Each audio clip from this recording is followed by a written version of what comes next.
Welcome to Dodo Modern Poets, the King and Queen. A big welcome to those of you who haven't been here before. Lovely room, as you can see. It's a very historic room in terms of performance.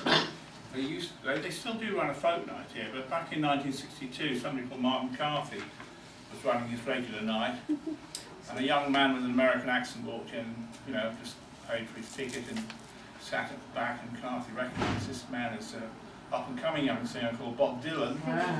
And I was here. And Kate was here. I was here. Oh wow! Wow. And I didn't realise it was here till I came. Do you know which song And I she's... thought, I know this pub.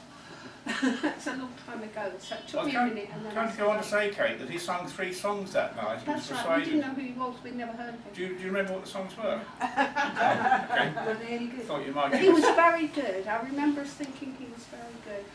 He did have to compete with Martin Carthy though. Yes. It's always difficult. Yeah. Crikey, well that's taken the sails out of the wind of my story. But you're all here now, so that's the important thing. And tonight we've got a really good lineup. So good I can't remember who they are. No, we've got Jay Mitchell reading at Dodo for the first time. Looking forward to hearing her. Steve Toussaint, who's been with us before.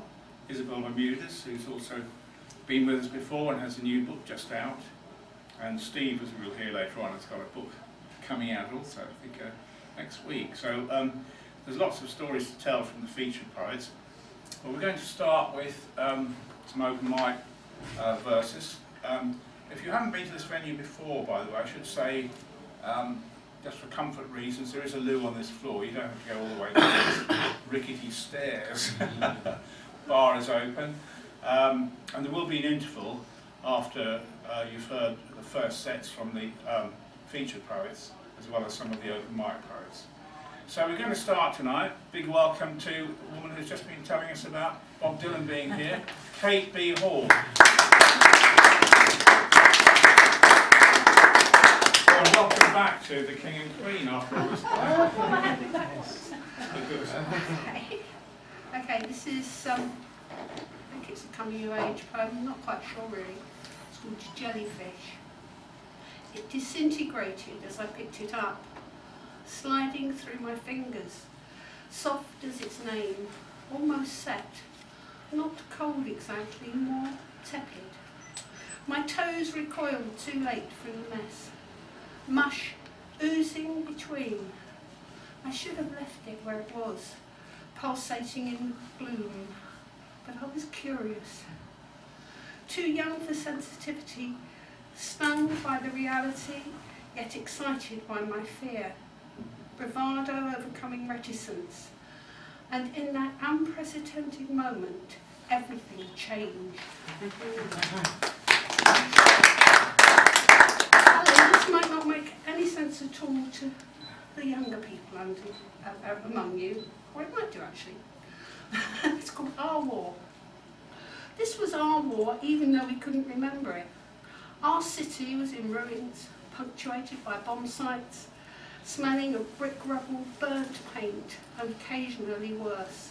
Fireplaces and shelves still clinging to next door's walls. Men missing limbs sat on pavements or in wheelchairs, medals on show, selling matches or playing an instrument. Those well-known wartime favourites sung over and over again, never begging. These were ex-servicemen with some pride. A man with facial scars worked in Marks and Spencer's. Our mother talked to him. Most people were too embarrassed. He'd been in the Air Force. He patted our heads. We were always too polite to squirm away. There were parades along Liverpool Road every Sunday morning. There were banners and military bands. Men, women and children marched in uniform. We wished we could join in. Instead, we hopped about on the pavement to the music. We were used to half an orange and the sweet taste of dried banana bars. We drank camp coffee and spread margarine on our toast, except on some Sundays when we had butter. Everyone talked about rationing and would it ever end. They talked about air raids, dog parents, who lost which relative, and how old they were when they were killed. Bloody Germans. People still looked up nervously when a plane passed over. There were not so many then, perhaps a couple a day. In 1949 we still had our gas masks and gas mask drill at the nursery. Mine had ears. It was supposed to look like Mickey Mouse, but once it was on I couldn't see him and it smelled. It was the box that I loved. It had a shoulder strap and was adjustable. It was only when we had to give the gas mask in and the box back that I understood the war was over.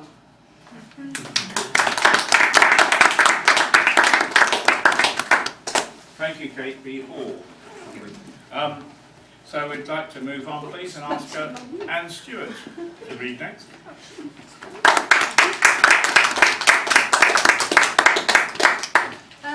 Recently I read a poem in a workshop and somebody said to me, oh, that's a real social witness poem, and I hadn't come across the expression before.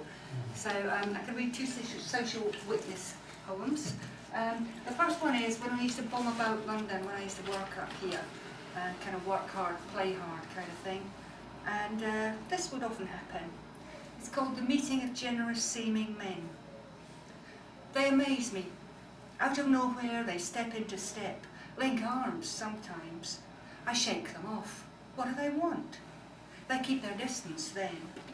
I wonder when they'll ask for money, sensitive stuff, address, phone, or try to lead me someplace I didn't mean to go.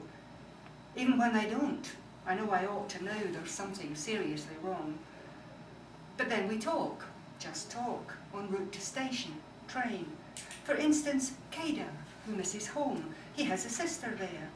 Or Elias Sidney, who says he's known as Sydney and shows me Sydney on his phone. They ask for nothing. I give nothing. Small talk, where we've been tonight or where we're from. What's different there? I'm thinking con, chancer, still ready to kick and run, still puzzled over what it is this young man hopes to gain. But then there's safe journey, nice to meet you, and smiles and holding or shaking hands. When I'm alone, I check my bag and nothing's gone. Perhaps, old as I am, I never acquired or lost whatever it is they want. They have lovely skin, nice eyes, the softest brown.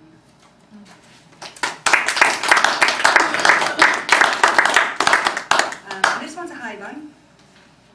Little haiku followed by a bit of poetic prose. Without breaking step. In the night-lit crowd, two men, a chain, a woman, no witness but one. Something had been started, difficult to see beyond the scuffling crowd, craning, stretching, shifting in between, one stepping back, another pushing through, and the woman heading towards the group, meaning to pass by on her own planned route, was the one who saw the chain, heavy duty. It would need a hefty haul into its swing, slipping down from the man's sleeve to slither through his palm, one foot moving back for balance, and his focus trained on the back of the head of another, one clearly unaware of being singled out in the crowd. What thought possessed her to intervene, to divert her path a step or two, to bring her close behind him, and in a hitherto unpracticed, unconsidered move, to grasp the neck of his coat and yank it down, step swiftly by with just one glance, to capture his trapped arms, his confusion, his sideways on, frustrated frown.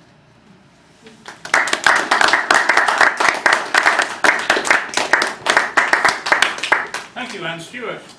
And the last of the open mic poets in this first half, I'd like to introduce Donald Chegwin, please.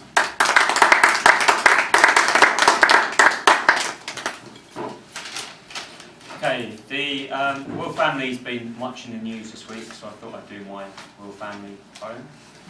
This poem is called Kingdom. Bow down to the king prawn. The king prawn is the royalty of the sea. Bow down, bow down.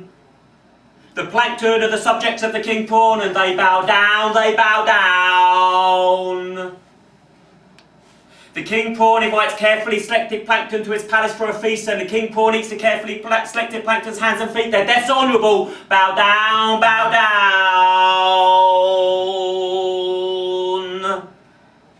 The king prawn has 12 kilos of lady prawns delivered to his door each night, and they bow down, they bow down.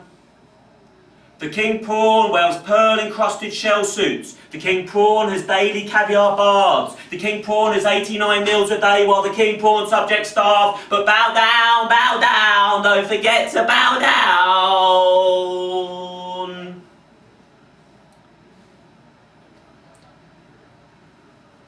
The king prawn's enemies have caught the king prawn in a net. They've taken off his shell suit, they've made him undress. Down with the king prawn, down the king prawn, we drown the king prawn in lemon juice. Time to tie the noose, we try one half of the king prawn in the barbecue, we try one half of the king prawn in the stew, we laugh!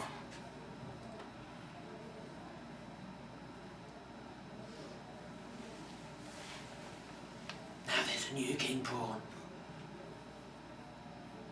Bow down to the new king prawn, bow down, bow down. Thank you.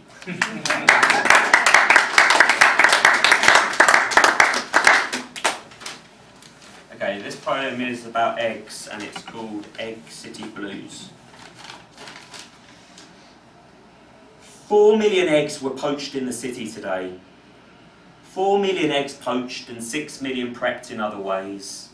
2 million eggs scrambled, 2 million eggs boiled, 2 million eggs hatched, cracked and coated in oil. Eggs in the city, eggs in the city. Today we eat eggs with friends. We eat eggs on the subway. We eat eggs in our PJs. We eat eggs while sending text messages. Egg yolk dribbling messily onto our phones. Imperfect eggs are crushed beneath our Jimmy Choos. Lack of eggs is not an issue. Not in our city, not today. A couple of kids throw eggs at the door of Old Man Joe. A couple of lovers dip toes in eggs like soldiers and lick each other's toes. Eggs tasted, eggs wasted, eggs devoured, do cracked eggshells expose egg power? Yes, it's true, but don't kill the goose that lays the golden egg, because lack of eggs is not an issue, not in our city, not today. But what's beneath the egg? People forgot to ask us. What's beneath the egg? What's beneath the egg? Some days, bodies are poached in the city, bodies mangled and twisted, scrambled and boiled like eggs, like eggs. Some days there are eggshells without eggs. Don't tread on the eggshells if you want to keep your legs, they tell the children. Behold the egg city inferno. Abandon all yoke, ye who enter here. Some days eggs disappear like props in a conjurer's trick. On other days the age of the egg seems mythic. But not today.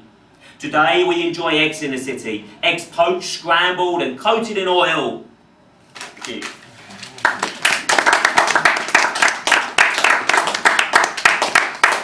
Thank you very much, Dr. Chegwin.